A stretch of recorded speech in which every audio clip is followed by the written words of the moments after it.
A essa altura da história já é praticamente confirmado que o pirata sobre quem o Shanks foi falar com os Gorosei era na verdade o Luffy.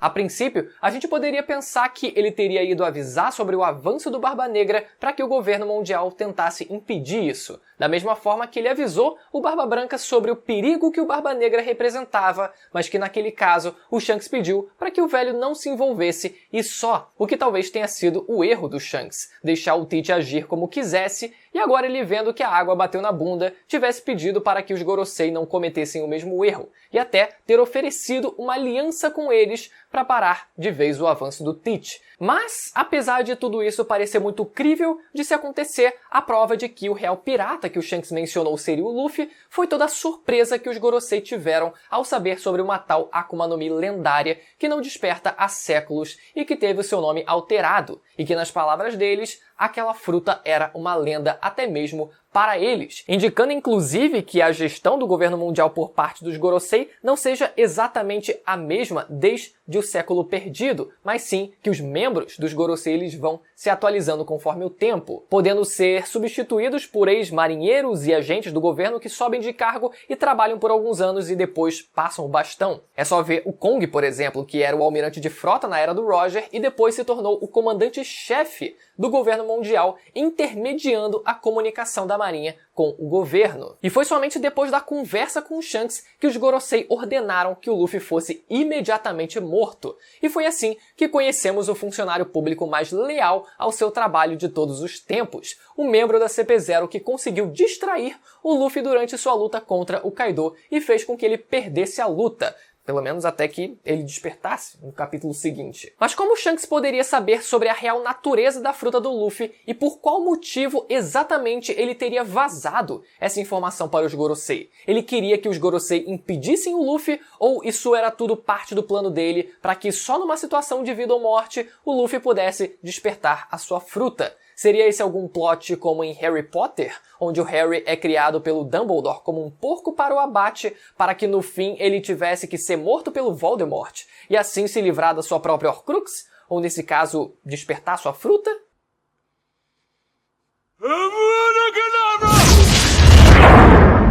Então galera, hoje a gente vai tentar dissecar o máximo possível do personagem que é o Shanks, esse personagem que tem muito mais camadas do que parece ser. Um personagem que parece simples, mas que com certeza não é o caso. E antes da gente começar, eu queria pedir pra você se inscrever. Confere se você está inscrito no canal, que aos poucos a gente está se aproximando daquela metinha de 600 mil inscritos. E esse, inclusive, é um vídeo mais que especial, porque tem o patrocínio da Crunchyroll, que tá sempre com a gente. O maior acervo de animes do mundo acaba de ficar ainda maior.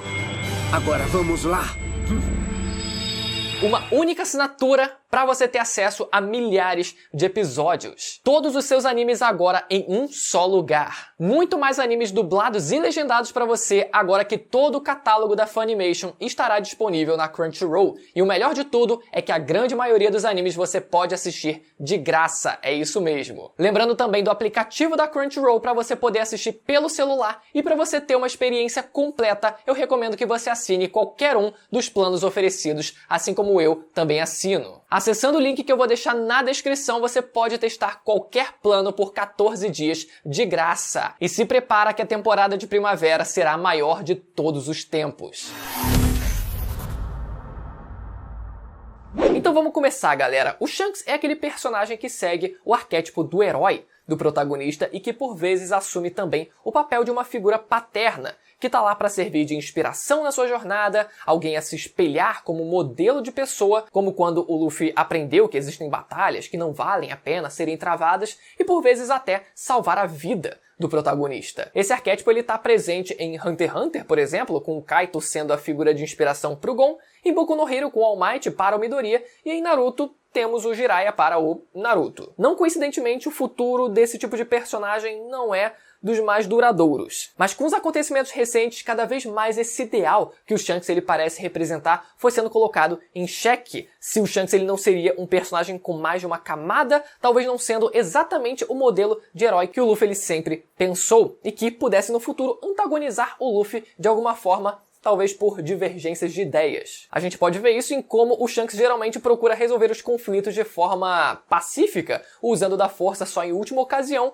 enquanto o Luffy não perde a oportunidade de dar um soco na cara de quem ele já vê que tá errado.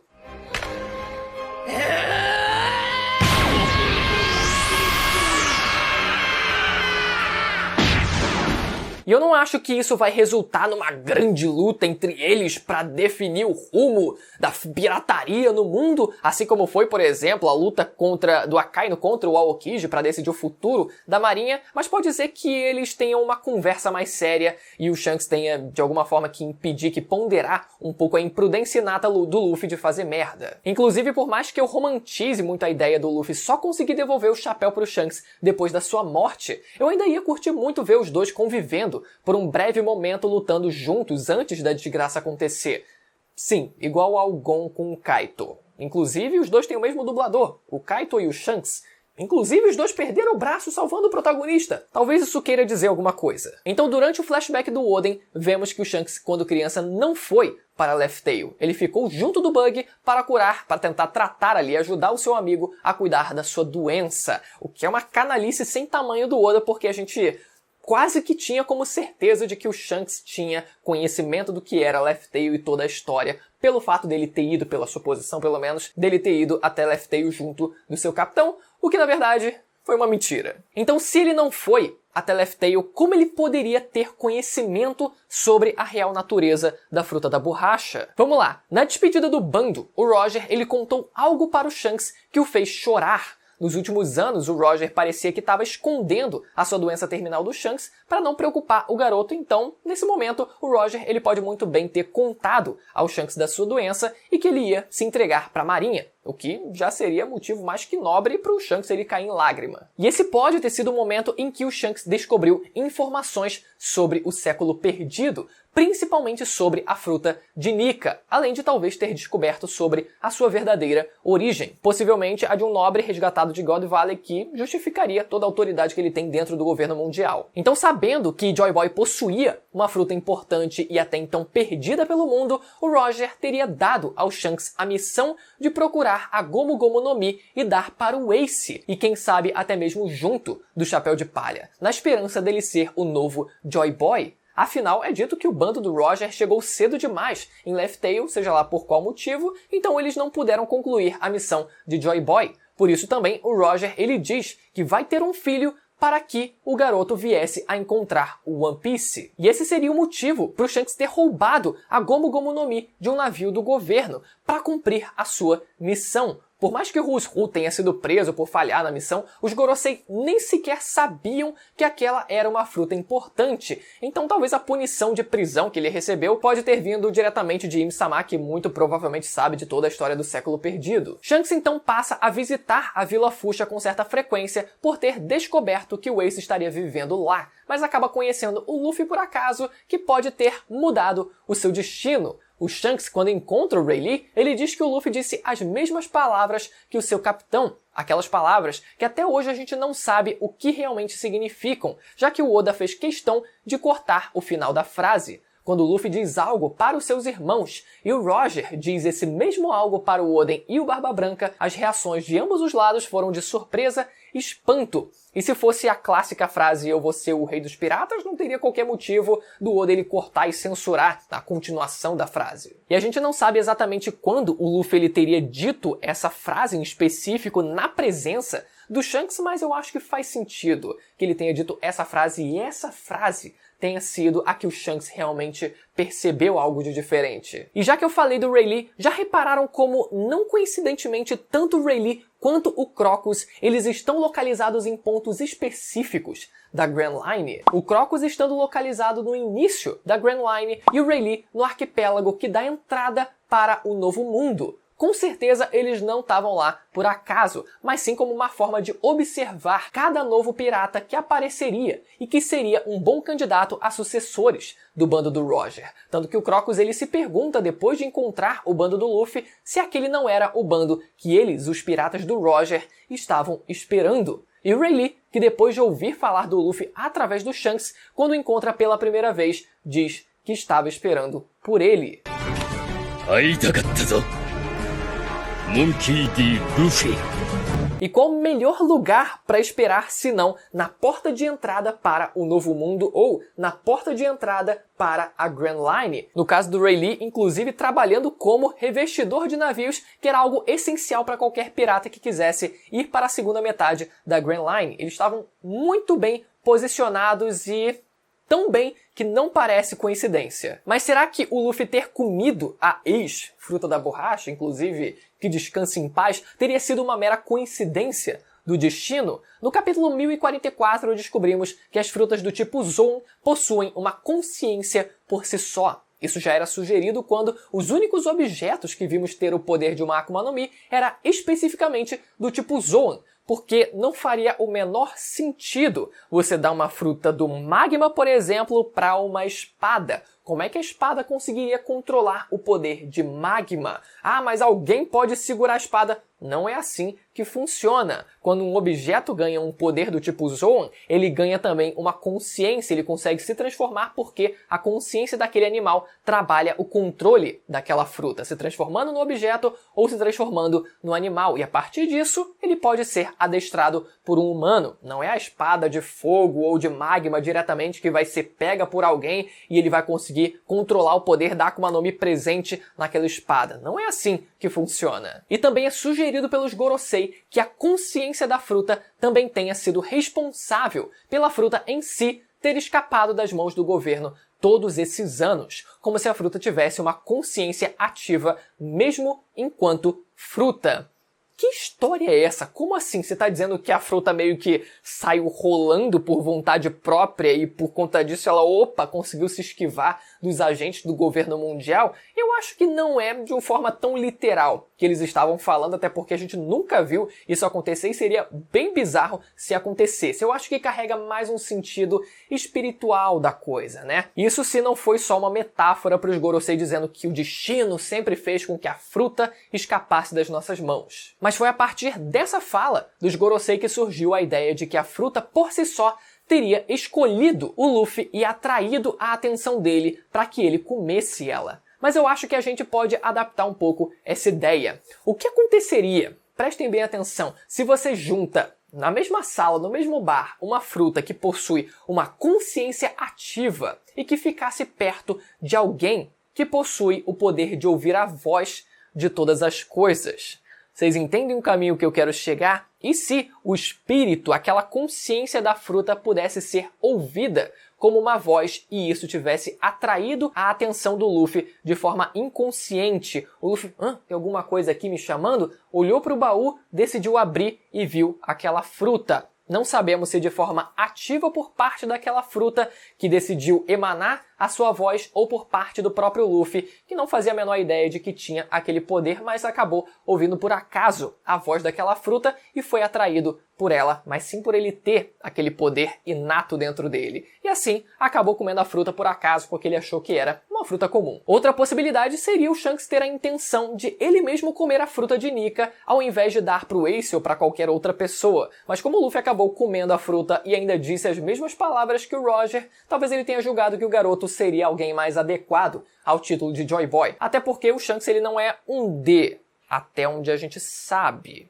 E eu desconfio que seja. Mas isso abre margem para a pergunta se o novo Joy Boy ele precisa necessariamente ter a fruta de Nika para ele ser reconhecido como Joy Boy. Se sim, então a gente se aproxima mais, um pouco mais, do conceito de o escolhido, quando a gente fala do Luffy, já que é o Luffy que possui agora o mesmo poder do Joy Boy, e é ele que vai cumprir a sua missão. E o curioso é que a história realmente apresenta alguns bons candidatos a Joy Boy durante a história, mas que por algum motivo eles não conseguiram ser reconhecidos dessa mesma forma. O Roger, eu acho que é o maior exemplo disso. Mesmo que ele não tivesse a fruta de Nika, até onde a gente sabe, ele só não completou a missão de Joy Boy por ter chegado cedo demais a Laugh Tale. Mesmo ele sendo um D, ele não conseguiu cumprir essa missão, mesmo ele sendo a cópia cagada e cuspida de Joy Boy. O Noland, por exemplo, no flashback de Skypiea também parecia um ótimo candidato. Arco esse, inclusive, onde a gente ouve pela primeira vez o termo Deus do Sol, a partir das palavras de uma mulher chamada Mousse, que seria sacrificada pelos Shandorianos e devorada pela cobra gigante de Skypiea. Mas ela diz, "Por que está chorando, mamãe? Eu vou encontrar o Deus do Sol. É uma honra ser escolhida como um sacrifício.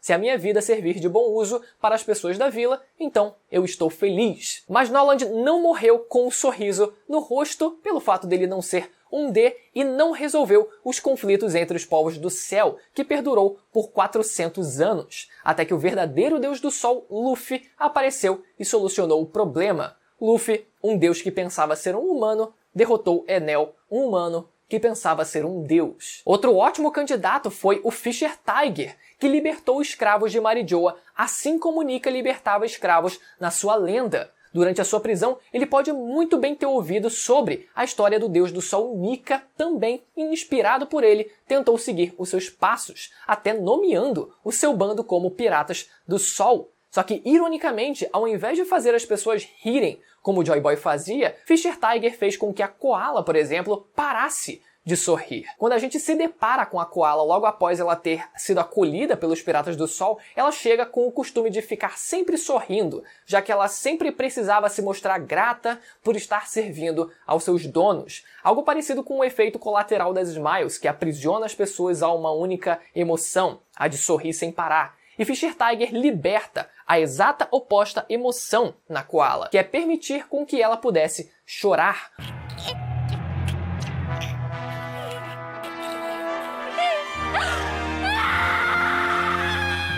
O que me lembra do filme Divertidamente, que ensina a importância de sentir cada uma de suas emoções ao invés de fingir que tudo está sempre bem e feliz com você. Mas o Fisher Tiger morreu sem conseguir perdoar os humanos e sem conseguir libertar os Tritões também. Vontade essa que foi herdada pelo Jinbe, que assumiu a liderança dos Piratas do Sol e agora se uniu ao Deus do Sol. Então, assim como Noland e o Fisher Tiger, talvez o Shanks ele não seja a pessoa ideal a seguir os passos de Joy Boy. Talvez ele não se considere a pessoa ideal para isso e tenha aceitado isso depois de algum tempo. Talvez somente um D que possuísse a fruta de Nika, mas que principalmente usasse essa fruta da forma que ela originalmente foi usada por Joy Boy, poderia ser Joy Boy. Essa fruta pode muito bem ter sido consumida por outras pessoas durante a história. Seria interessante, inclusive, se tivesse sido comida por um D, para mostrar que não basta você ser um D e também não basta só você ter comido a fruta por si só. Porque dessa forma, isso faria com que o mérito do Luffy em ser o Luffy, independente de fruta ou sobrenome, também fosse um fator determinante para que ele pudesse ser Joy Boy. Agora, voltando ao Shanks, o fato é que depois do Shanks ter passado a fruta e o chapéu pro Luffy, ele parece nunca mais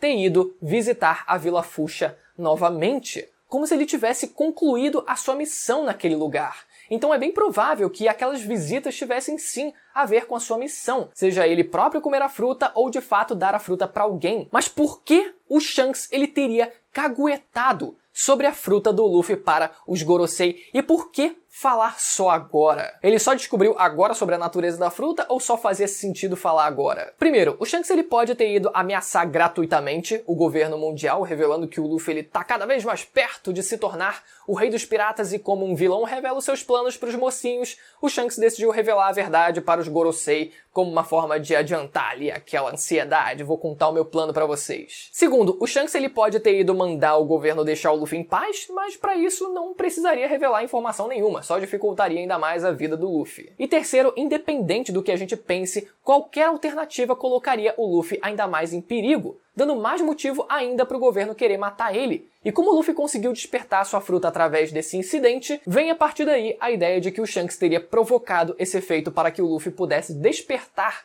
a sua fruta.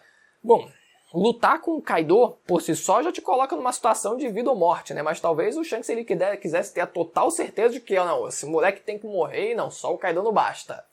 Tem que jogar o governo mundial em cima dele também. O mais estranho é que o exemplo mais próximo que a gente tem de outro personagem que conseguiu despertar sua fruta foi o Trafalgar Law, que quase morreu em Dressrosa nas mãos do Doflamingo, mas que não morreu. E talvez tenha despertado a sua fruta durante aquela batalha, mesmo que ele nem a gente nunca tenha percebido isso. E a gente sabe que o Law ele não chegou a morrer para poder despertar a sua fruta. Então será que só o Kaido já não seria suficiente para garantir que o Luffy fosse levado ao limite da sua força e da sua vida? precisava realmente colocar o governo ainda mais no pé do Luffy para garantir que ele morresse? O Luffy, ele de fato precisava morrer ao só chegar perto da morte? Ou será que no caso, especificamente das Zoan míticas, os usuários eles precisam de fato morrer para despertar a consciência presente nas frutas do tipo Zoan? Inclusive por isso vocês lembram, né, dos guardas de Impel Down, que eles são frutas despertadas, possuem Zoans despertadas, mas eles não parecem possuir qualquer individualidade própria. Parece que eles são cascas vazias, eles não falam e nem reagem de forma alguma. Eles parecem zumbis. Será que eles não conseguiram dominar a consciência da fruta e no fim terminaram como uma casca vazia? Faria sentido com o Marco, que é uma fênix e caso ele morresse poderia reviver. Também seria algo poético ali, dele morrendo e revivendo e assim conseguindo despertar a sua fruta, mas no caso do Kaido não faria tanto sentido assim, já que ele tem a fruta do peixe modelo dragão azul, inspirada na lenda do peixe Koi que sobe uma cachoeira para depois poder virar um dragão, superar esse desafio para poder virar um dragão, só que ele morrer nesse processo seria um resultado de uma falha e não de uma conquista, se a gente considerar aqui o caso do Kaido. Então, a coisa realmente ainda é bastante estranha. Talvez você só precise superar um grande desafio em batalha na sua vida, em que isso pode te levar à morte, ou pode te levar à quase morte, ou vai ser só uma grande superação que isso vai fazer com que você consiga despertar sua fruta. Mas por que só agora o Shanks ele decidiu falar com os Gorosei? Em Marineford, por exemplo, o Luffy quase morreu também e não despertou a sua fruta? A resposta é que talvez você precise ter masterizado bem a sua fruta de forma natural até que ela desperte de fato. E como o Luffy foi revivido ao despertar, bom, se ele só teve uma parada cardíaca, pode ser que o cérebro dele tenha ordenado uma massagem cardíaca automática similar ao Enel, que reviveu usando seu poder de raio como um desfibrilador para reanimar o coração. Ou, agora que sabemos que as frutas Zoan possuem uma consciência por si só, talvez Nika tenha dado uma ajudinha aí e ressuscitado o Luffy de volta. De qualquer forma, medidas extremas que o Shanks ele precisou tomar para ele conseguir dar uma ajudinha pro Luffy. Isso se ele realmente estava ajudando o Luffy. Será que estava? Deixa aí nos comentários. Galera, chegamos ao fim do vídeo, eu espero que vocês tenham gostado de mais um vídeo como esse. E se você não for inscrito ainda no canal, aproveita para se inscrever e ativar o sininho para não perder a notificação dos vindouros vídeos de One Piece que, galera, estão bombando demais. E futuramente a gente vai chegar à marca de 600 mil inscritos. Então, vem e se inscreve com a gente, beleza? Até a próxima, tchau!